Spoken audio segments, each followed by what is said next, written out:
Corporate our में अब हम बात करेंगे स्नोमैन लॉजिस्टिक्स की। 1993 में शुरू हुई company cold storage, warehousing और डिस्ट्रीब्यूशन सर्विसेज देती है। स्नोमैन 5PL सर्विस लॉन्च करने वाली देश की पहली कंपनी है जिसे कोल्ड चेन लॉजिस्टिक्स और सप्लाई चेन मैनेजमेंट सेक्टर के लिए लॉन्च किया गया। ऑफकोर्स इसको और अच्छे से समझेंगे एग्जैक्टली इसके क्या मायने होते हैं, कितना फ़ायदा इसका होगा।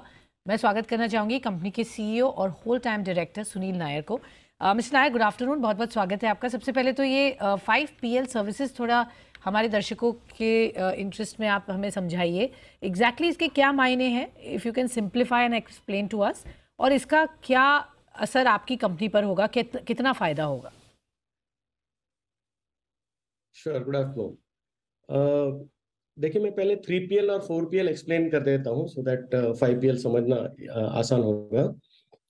3PL जो होता है वो वेयरहाउस और ट्रांसपोर्टेशन सपोर्ट देता है।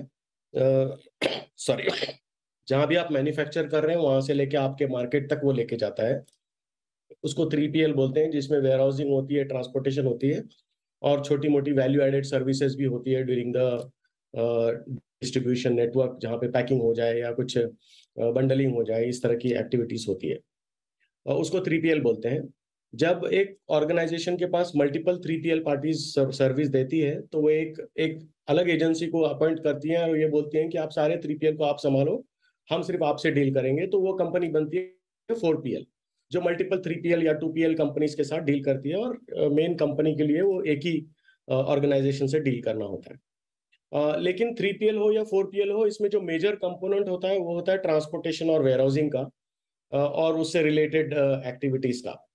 5PL तब होता है जब 5PL अपनी सर्विसेज इन दो चीजों के बियॉन्ड भी देना शुरू कर देता है, जैसे कि हमने अभी शुरू किया है। तो हम क्या कर रहे हैं इसमें कि हम वेंडर की क्वालिटी ऑडिट भी करके दे रहे हैं, वेंडर डेवलपमेंट में सपोर्ट कर रहे हैं हमारे कस्टमर्स को, जहाँ पे हम उनके लिए वेंडर डेवलप करते हैं, हम निगोशिएशन करते हैं और फिर हम उनसे लेकर कंसोलिडेशन करते हैं हमारे वेयरहाउस में और जस्ट इन टाइम डिलीवरी हमारे कस्टमर्स को देते हैं। तो ये जो वेंडर सोर्सिंग है, जो क्वालिटी इंस्पेक्शन हो रही है वेंडर के फैक्ट्री की, और उसके साथ जो हम IT सॉल्यूशन दे रहे हैं, ये चीजें जो होती है जो ट्रांसपोर्टेशन और वेयरहाउस के बियॉन्ड है, ये जब देते हैं तो ये कंपनी 5PL कहलाती है।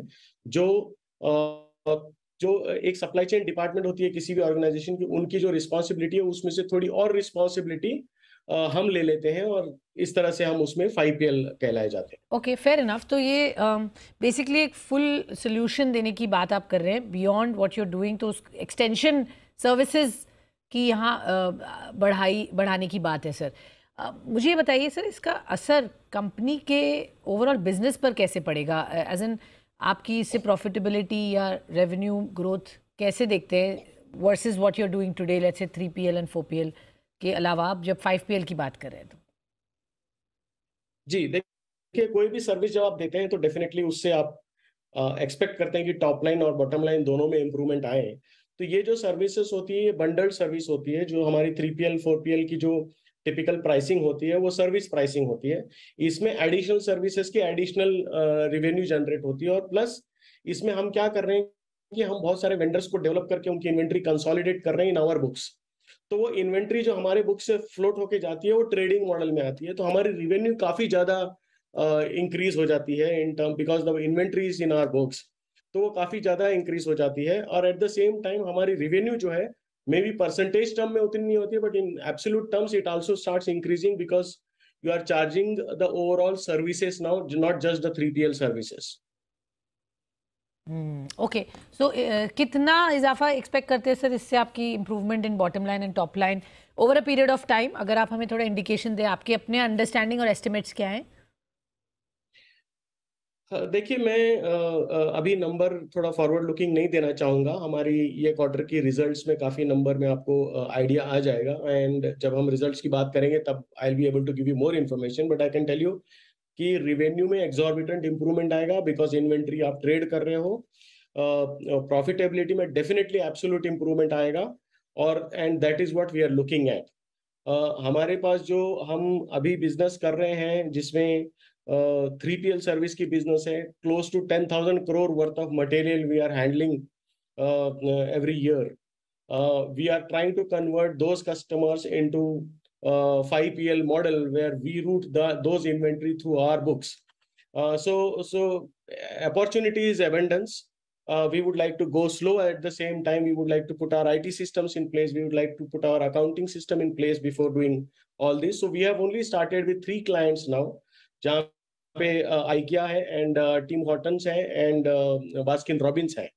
तो इस क्वार्टर में हमने इन तीनों के साथ काम किया है और हमारे जब रिजल्ट आएंगे आपको थोड़े जी सर, नंबर्स में ओके, फेयर इनफ। तो अभी आप यू गोइंग स्लो, आपने कहा 3 क्लाइंट्स हैं फिलहाल, बट मैं ये जानना चाह रही थी, ऑफ कोर्स नंबर्स आप एग्जैक्ट अभी नहीं बता रहे हैं, बट जिस तरह से इंडिकेशन है इसमें आप ऑब्वियसली इम्प्रूवमेंट बॉटम लाइन और टॉप लाइन दोनों की देख रहे हैं। क्वांटम आप नहीं डिस्कस करें, बट मैं ये जानना चाहूँगी इन्वेस्टमेंट्स आपकी इसमें कितनी गई हैं to be able to recover? So investments बहुत निग्लिजिबल हैं क्योंकि इंफ्रास्ट्रक्चर हमारी ऑलरेडी इन प्लेस है। हम उसी इंफ्रास्ट्रक्चर को यूज कर रहे हैं। हमारे जो वेयरहाउसेस है, ट्रांसपोर्टेशन है, हमारे आईटी सिस्टम जो है वही हम एक्सटेंड कर रहे हैं सप्लायर्स को और कस्टमर्स को। तो इन्वेस्टमेंट इज बहुत लिमिटेड है। जो हम इन्वेंट्री ओन कर रहे हैं उसकी है जो एक 4-5 करोड़ के ऊपर नहीं आएगी। But sir specific on the profitability मुझे आपसे समझना है।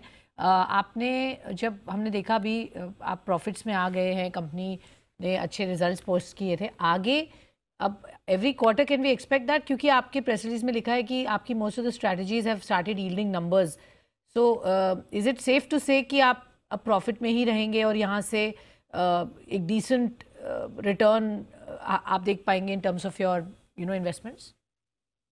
जी बिल्कुल, जो भी हमारे इनिशिएटिव्स थे 1-1.5 साल पहले हमने चालू किए थे, जैसे कि स्नोलिंक है जो एग्रीगेशन प्लेटफॉर्म है ट्रांसपोर्टेशन की, वो एक मैच्योर्ड स्टेज पे आ गई है।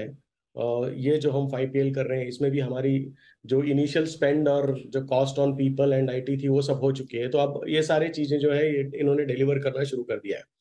तो आपको जरूर ये क्वार्टर से आपको दिखाई देगा कि चीजें और बेटर होने लगी हैं।